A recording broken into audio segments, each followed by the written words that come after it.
I've been struggling for a while. Unemployed, depressed, and barely scraping by. Rents past due, eviction notices piling up. Been hell. Nights are the worst, though. It's like this heavy darkness presses down on me, and I just sit there, stuck in front of the TV, trying to escape. My favorite escape, actually, is true crime shows. They take me away from my problems, let me focus on someone else's misery for a change. So there I was, one night, wrapped up in a blanket on the couch, zoning out to my favorite show. The show was about a killer who had evaded police for years. They were going over his patterns, his methods, all the usual stuff that fascinates me. I was so engrossed that I didn't even notice when the picture started glitching. Like static fuzzing over the screen for a second, then it'd be fine again. I figured it was just a bad connection or something. I didn't pay much attention to it until it happened again, and this time, the screen didn't go back to normal. The static kept getting worse, and then the show cut off completely. Just black. I grabbed the remote and hit a bunch of buttons, trying to bring it back, but nothing. Then, out of nowhere, a face appeared on the screen. It wasn't part of the show, it wasn't a commercial.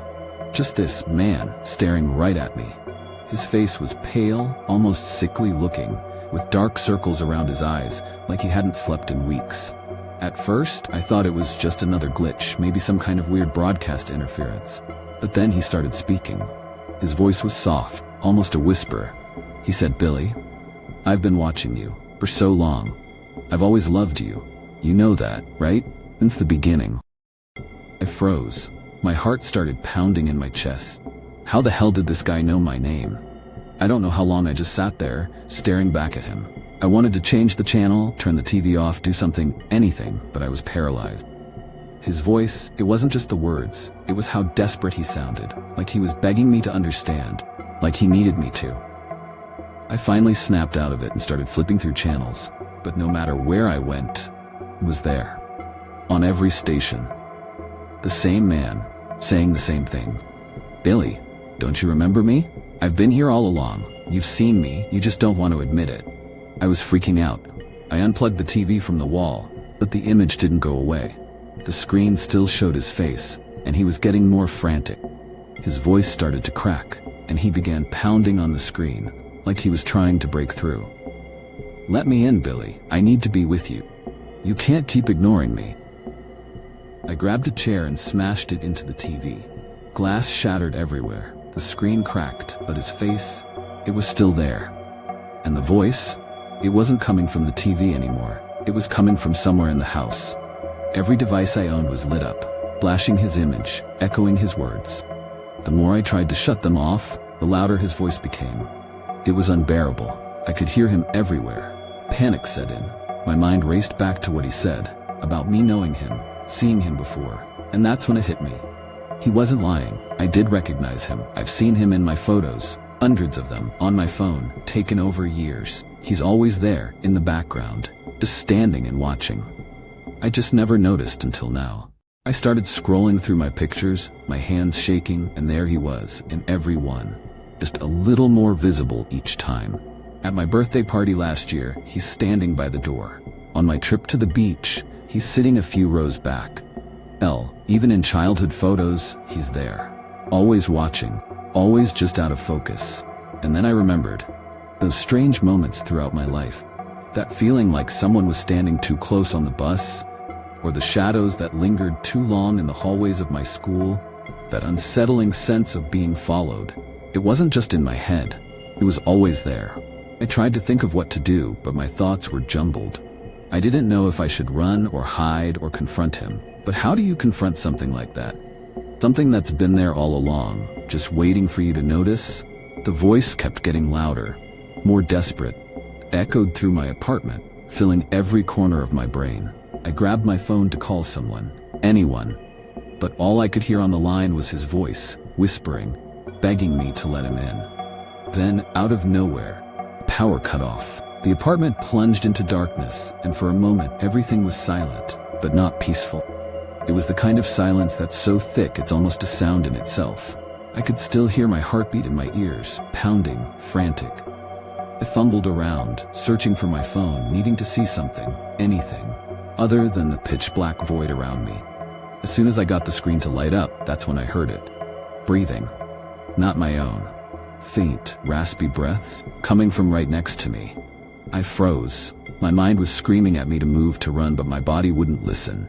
I couldn't turn my head. I couldn't even blink. I just stood there, listening to that slow, deliberate breathing.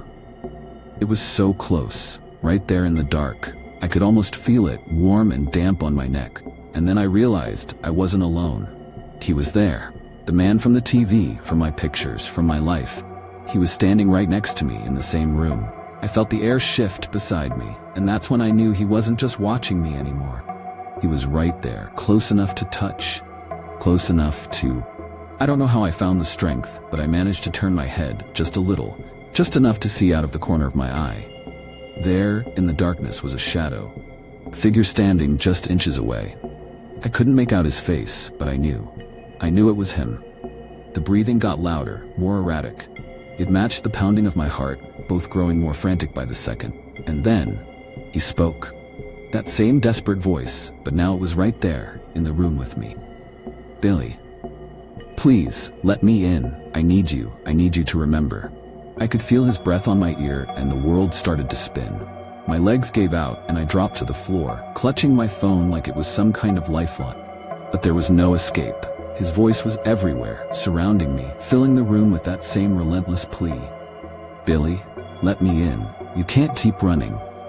I tried to scream, but no sound came out. My throat was too tight, my body too numb. The darkness seemed to close in around me, and I could feel him getting closer, leaning in, his presence pressing down on me. And then, just as suddenly as it had started, the breathing stopped. The voice went silent. The room felt empty, but I knew better. I knew he was still there, watching, waiting. The darkness wasn't just darkness anymore. It was him. It was his presence, wrapping around me, suffocating me. I don't remember how long I sat there, curled up on the floor, too scared to move. Eventually I forced myself to look up to see if he was still there. The room was quiet, the air still, but I knew he hadn't left. He was still there, somewhere in the shadows, waiting for me to let him in. The power didn't come back on that night. I stayed in the dark, too afraid to move, too afraid to breathe.